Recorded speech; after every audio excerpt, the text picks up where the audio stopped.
हम स्टार्ट करेंगे organometallic chemistry के अंदर फ्लक्सोनैलिटी या फ्लक्सोनियल बिहेवियर। देखिए, कोई भी मॉलिक्यूल रिजिड नहीं होता। मैंने ये कहा कोई भी मॉलिक्यूल रिजिड नहीं होता क्योंकि वो वाइब्रेशन शो करता है, यानी नो मॉलिक्यूल इज रिजिड। कोई भी मॉलिक्यूल रिजिड नहीं है क्योंकि it shows vibration, it shows vibration. और ये जो वाइब्रेशन होते हैं ये दो टाइप्स के होते हैं, या तो स्ट्रेचिंग वाइब्रेशन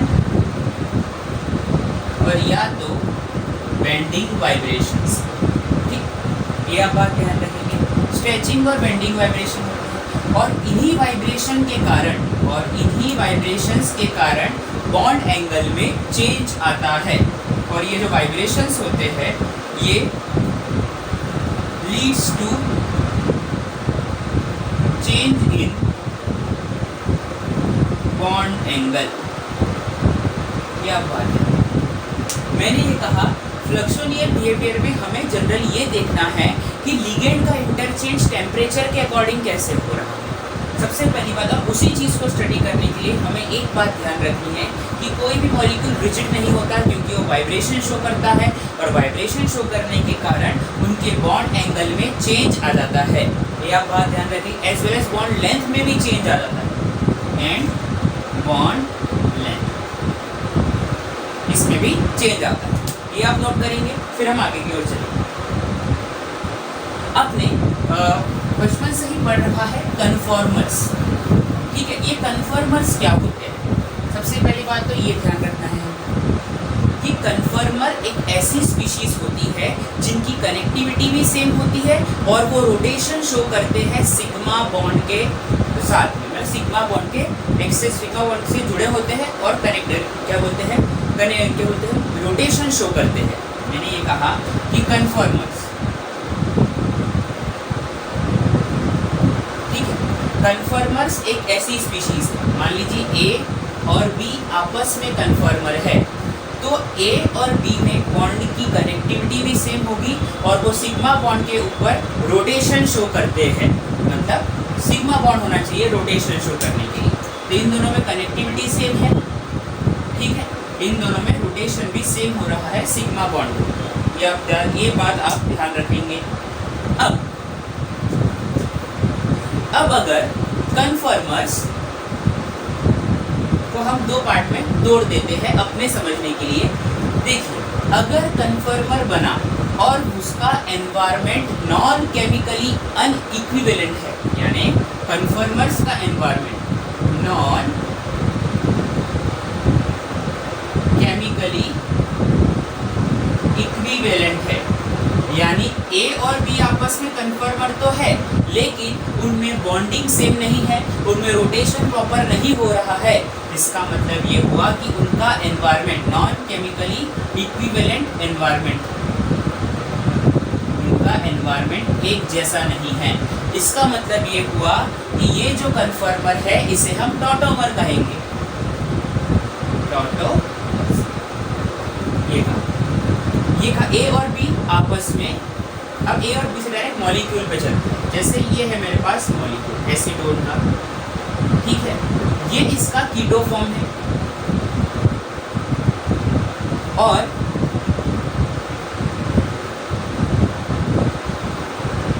ये इसका इनॉल फॉर्म है। तो ये आपस में कन्फर्मर तो है लेकिन यहाँ पे कनेक्टिविटी डिफरेंट हो गई है। ये आप बात ध्यान रखेंगे। ये आपस में कन्फर्मर तो है लेकिन कनेक्टिविटी चेंज हो गई है।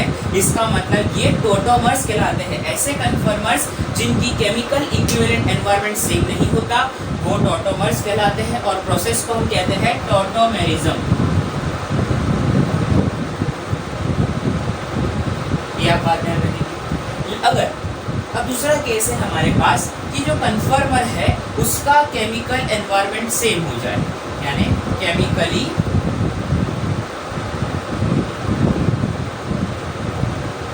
सेम एनवायरनमेंट आ जाए, केमिकली सेम या इक्विवेलेंट एनवायरनमेंट आ जाए, तब उसे हम कहेंगे फ्लक्सोनियल बिहेवियर। तब हम उसे कहेंगे कि मॉलिक्यूल शो कर रहा है फ्लक्शोनियल बिहेवियर और प्रोसेस को हम कहेंगे फ्लक्शनैलिटी। ये आप बात याद रखेंगे। इसका एग्जांपल समझिए, हमारे पास एक ट्राइगोनल बाइपिरामिडल मॉलिक्यूल है, जैसे M, ये एक ट्राइगोनल बाइपिरामिडल मॉलिक्यूल है। जब ये, इसके बारे में हम आगे और डिटेल में चर्चा करेंगे, जब ये फ्लक्शनैलिटी या इसका कन्फर्मर बनाएंगे तो इसका कन्फर्मर इस तरह से भी तो बन सकता है, इस तरह से। बॉन्ड एंगल और बॉन्ड लेंथ चेंज हुआ है ये मानता हूँ, लेकिन कनेक्टिविटी चेंज नहीं हुई है। जैसे समझ लीजिए यहाँ लिगेंड लगे हैं L1, L2, L3, L4, L5, तो लिगेंड तो यहाँ पे भी सेम ही है, सिग्मा बॉन्ड से ही जुड़ा है, ठीक है। तो यहाँ पे क्या हुआ है कि ये जो TBP मॉलिक्यूल है ये स्क्वायर पिरामिडल में चेंज हो गया है, ठीक है, लेकिन कनेक्टिविटी और उनका एनवायरनमेंट लिगेंड से जो TBP में जो लिगेंड जुड़े थे वही स्क्वायर पिरामिडल में जुड़े हैं, इसलिए ये मॉलिक्यूल केमिकली सेम एनवायरनमेंट में है और फ्लक्शोनियल बिहेवियर शो कर रहा है। लेकिन ये मॉलिक्यूल के पास ये कीटो फॉर्म है और ये इनॉल फॉर्म है, ले यहाँ पे बॉन्ड की कनेक्टिविटी पूरी तरह से बदल गई है, इसलिए ये टॉटोमर है और प्रोसेस का नाम है टॉटोमेरिज्म। ये भी आप नोट डाउन कर लीजिए।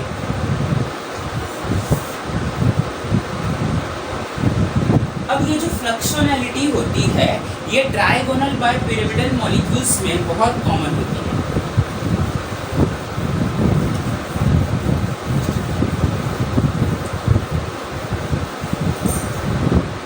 देखिए एग्जाम्पल लेते हैं ट्राइगोनल बाइपिरामिडल मॉलिक्यूल का, जैसे है PF5, FeCO5, in short ML5, ठीक है। मेटल या सेंट्रल मेटल कुछ या जो भी यहाँ पे प्रेजेंट होगी स्पीशीज, ठीक है। तो यहाँ मैंने लिखा FeCO,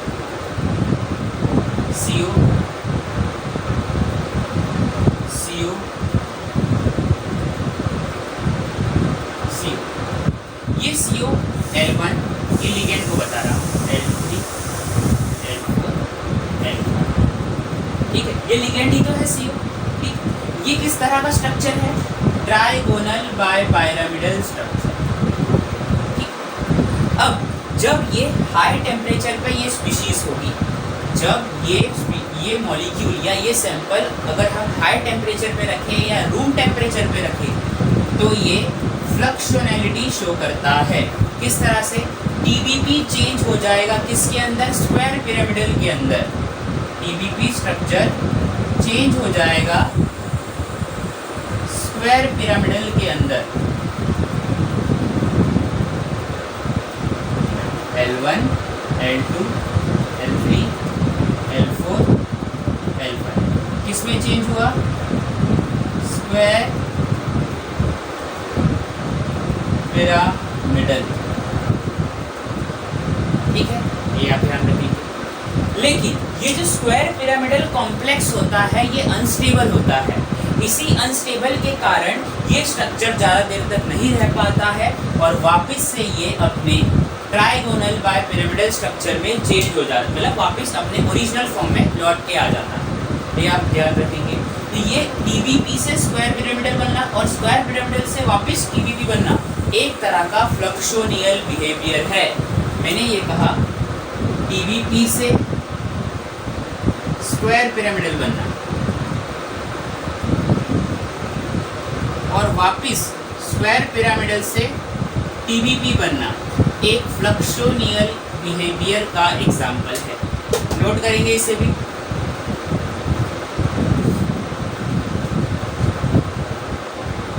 और ये जो TBP से स्क्वायर पिरामिडल बन रहा है, स्क्वायर पिरामिडल से TBP बन रहा है, फ्लक्शोनियल बिहेवियर का एग्जांपल है। एज वेल एज ये जो स्ट्रक्चर से दूसरे स्ट्रक्चर में चेंज हो रहा है ये एक टाइप का बैरी सूडो रोटेशन है। ये एक तरह से बैरी सूडो रोटेशन कहलाता है। ये आप ध्यान रखेंगे और नोट करेंगे इसे।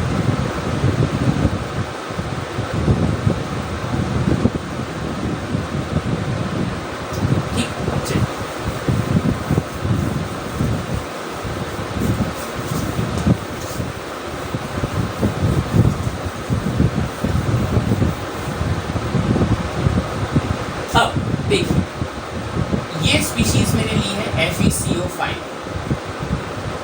इस स्पीशीज को मैंने H1 NMR में स्टडी किया, सॉरी H1 NMR नहीं, C13 NMR में स्टडी किया, और इसी स्पीशीज को मैंने IR स्पेक्ट्रोस्कोपी में स्टडी किया। जब मैं इसे C13 NMR में स्टडी करता हूँ हाई टेम्परेचर पर, तब एट हाई टेम्परेचर तो मुझे एक ही सिग्नल मिलेगा, ओनली वन सिग्नल ऑब्टेन्ड, ठीक है।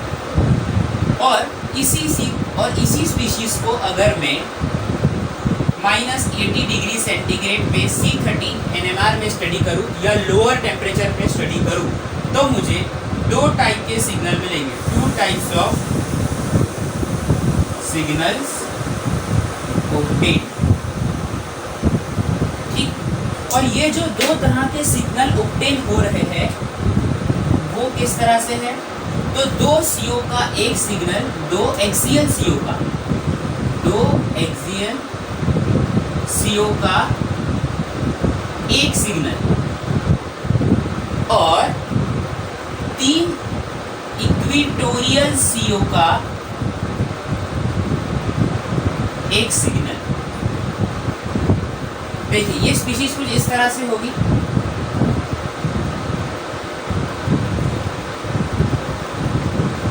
ठीक है, ये TBP स्ट्रक्चर है, ठीक है। तो जब मैं इस स्पीशीज को हाई टेम्परेचर में C13 NMR में स्टडी करूँ तो मुझे सिर्फ सारे CO का एक ही सिग्नल मिल रहा है, और इसे अगर -80 या लो टेम्परेचर पे स्टडी करूँ, ठीक है, तो मुझे दो तरह के सिग्नल मिल रहे हैं, और वो दो तरह के सिग्नल किसके हैं, दो CO का एक सिग्नल मिल रहा है जो एक्सियल CO है, और तीन CO जो इक्वेटोरियल है उनका एक सिग्नल मिल रहा है। ऐसा क्यों? क्योंकि जब हाई टेम्परेचर होगा तो ये CO का जो रोटेशन है, ये CO का इंटरचेंज ऑफ लिगेंड जो है, लिगेंड अपनी जो पोजीशन चेंज करेंगे वो बहुत स्पीड में करेंगे, जिसकी वजह से C13 NMR पूरे स्टडी नहीं कर पाएगा, मतलब उन सारे सिग्नल को वो एक ही मानेगा, सारे CO के सिग्नल को वो एक ही बताएगा हाई टेम्परेचर। लेकिन अगर लो टेम्परेचर पर आ गए हम तो इसकी वजह से क्या होगा कि ये जो CO है, इस CO को वो आसानी से डिफ्रेंशिएट कर पाएगा, क्योंकि रोटेशन नहीं होगा, मतलब रोटेशन नहीं होगा यानी इंटरचेंज ऑफ लिगेंड नहीं होगा। इसकी वजह से वो एक्सियल के CO को अलग से डिफ्रेंशिएट करेगा और इक्वेटोरियल के CO को अलग से डिफ्रेंशिएट करेगा, इसलिए अलग अलग सिग्नल निकलेंगे। ये नोट करेंगे आप, ठीक है। उसी तरह सेम IR में आ जाइए। IR में क्या होगा, दो कंडीशन आप किसी में भी ले लीजिए, हाई रूम टेम्परेचर रख लीजिए और लो टेम्परेचर रख लीजिए, ठीक है। रूम टेम्परेचर पे एक ही सिग्नल मिलेगा क्योंकि इंटरचेंज ऑफ लिगेंड बहुत फास्ट हो रहा है, और लो टेम्परेचर पे दो सिग्नल मिलेगा क्योंकि इंटरचेंज ऑफ लिगेंड खत्म हो चुका है, नहीं के बराबर है, इसलिए IR स्पेक्ट्रोस्कोपी भी CO एक्सियल CO को अलग से सिग्नल देगी उसका, और ये तीन इक्वेटोरियल CO का सिग्नल भी अलग मिलेगा। नोट करिए इसे। तो इससे हमने क्या कंक्लूजन निकाला, तो इससे हमें क्या कंक्लूजन मिला वो हम देखेंगे। तो इसका मतलब ये हुआ कि अगर टेम्परेचर ज़्यादा हो तो फ्लक्शोनियल बिहेवियर ज़्यादा होगा, और अगर टेम्परेचर कम हो तो फ्लक्शोनियल बिहेवियर नहीं के बराबर होगा या निग्लिजिबल होगा, ठीक है। मैंने ये कहा कि हाई टेम्परेचर तो फ्लक्शोनियल बिहेवियर ज़्यादा,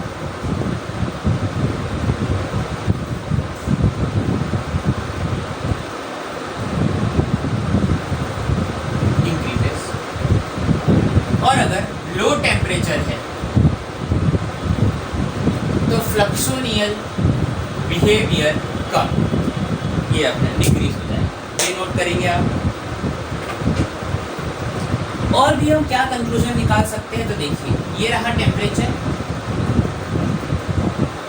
टेम्परेचर दो चीज़ हो सकती है, या तो हाई टेम्परेचर या तो लो टेम्परेचर। हाई हो जाए टेम्परेचर या लो टेम्परेचर हो जाए। अगर हाई हाई टेम्परेचर है तो इंटरचेंज ऑफ लिगेंड फास्ट है, interchange of ligand is fast, ये ध्यान रखेंगे। अगर लो टेम्परेचर है, no interchange of ligand, no interchange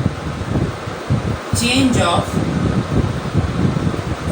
ligand, ligand में कोई इंटरचेंजिंग नहीं होगी, ठीक है। अगर इंटरचेंजिंग ऑफ लिगेंड फास्ट है तो एक ही सिग्नल मिलेगा या सिग्नल में आप डिस्टिंग्विश नहीं कर सकते, नो डिस्टिंक्ट सिग्नल, कोई परफेक्ट सिग्नल नहीं आएगा, लेकिन यहाँ पे डिस्टिंक्ट सिग्नल आपको मिलेगा। ध्यान रखेंगे इस बात को।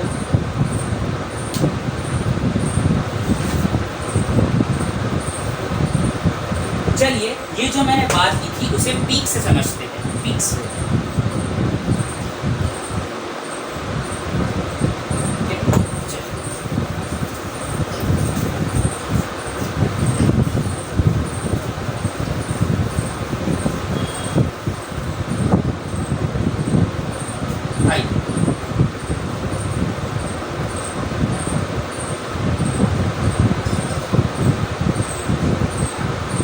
टेम्परेचर इंक्रीज हो रहा है नीचे से ऊपर जाने पर।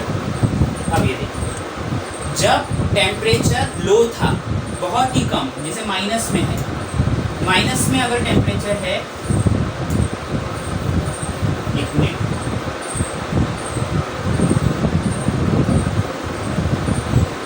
तो हमें पीक्स डिफरेंट तरीके, दो अलग अलग सेपरेट पीक्स मिलेगी। आप पीक्स की मतलब डिजाइन करना चाहिए, हमें सेपरेट पीक्स मिलेगी। कहाँ पे? Low temperature. लेकिन आप टेम्परेचर बढ़ाएंगे, जैसे ही आप टेम्परेचर बढ़ाएंगे पीक पास में आएगी और कोलैप्स होना स्टार्ट होगी या मर्ज होना स्टार्ट होगी, देखिए, और ब्रॉड भी होगी इस तरह से, ठीक है। ये पास में आना स्टार्ट करेगी, इसको थोड़ा छोटा बनाते हैं।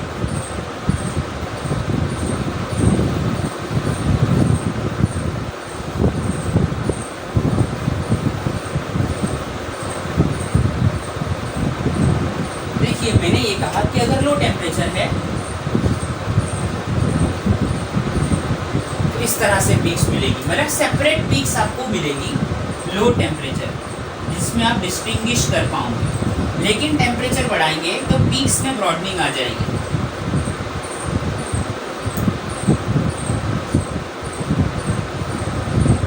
पीक्स में ब्रॉडनिंग आ जाएगी और फिर और टेम्परेचर बढ़ाने पे पीक्स मर्ज हो जाएगी, पीक्स मर्ज हो जाएगी और हाईएस्ट टेम्परेचर पे आपको एक सिंगल शार्प पीक मिलेगी। ये आप बात ध्यान रखेंगे। तो फ्लक्शोनियल बिहेवियर किस तरह से होगा? जैसे ही टेम्परेचर कम रहेगा तो फ्लक्शोनियल बिहेवियर होगा नहीं, बट पीक्स हमें डिफरेंट अलग अलग मिलेगी, मतलब सेपरेट पीक्स मिलेगी। टेम्परेचर और ऊपर बढ़ाया तो पीक्स थोड़ी ब्रॉड हो गई और अब ये मर्ज होने की तैयारी में है, और बढ़ाया तो अब ये मर्ज हो गई, और ऊपर बढ़ाया तो आपको सिंगल शार्प पीक मिलेगी हाईएस्ट टेम्परेचर पर। ये आप ध्यान रखेंगे। ये है broadening of peaks, broadening of peaks. ये हाई टेम्परेचर लिमिट,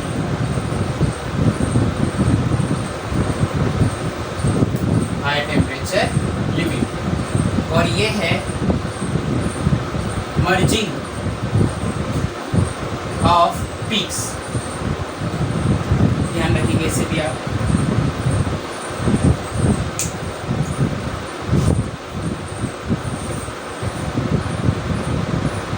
चलिए और एग्जांपल समझेंगे।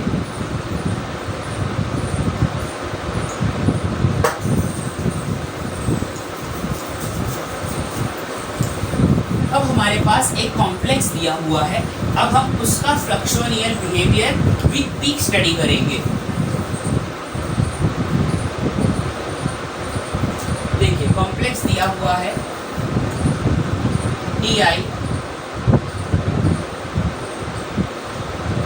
Ti, eta1 Cp,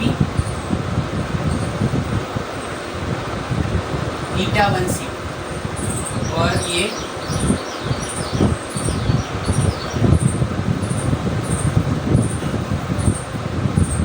eta5 Cp।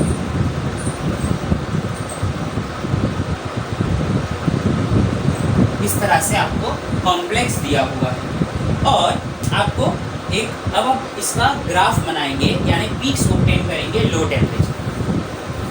देखिए यहाँ पे भी हाइड्रोजन है, यहाँ भी हाइड्रोजन है, इसका एच ए नाम Hb Hc, Ha Hb Hc, ये भी Hb ही होगा और ये Hc होगा। इसी तरह से ये Hb और ये Hc। अब देखिए पीक कैसे ऑब्टेन हो रही है। ये टेम्परेचर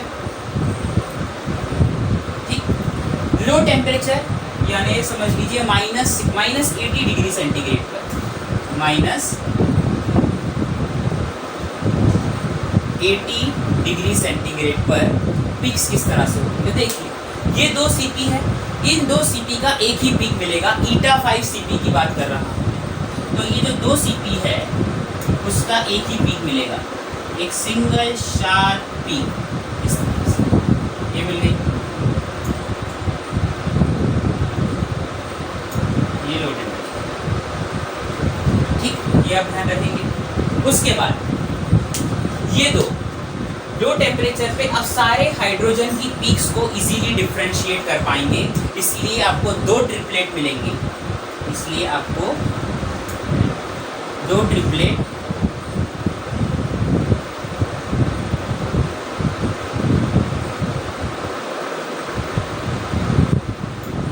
मिल जाएंगे इस तरह से। ये माइनस 80 डिग्री सेंटीग्रेड के पास ठीक, ये आप नोट करिए।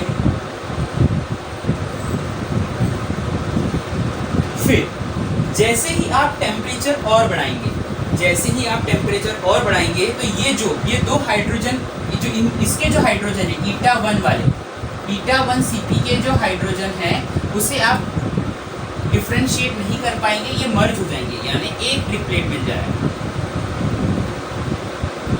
और ये सिंगल शार्प पीक भी मिलेगा इस तरह से, और ये मर्ज हो जाएंगे या तो इस तरह से एक ट्रिपलेट।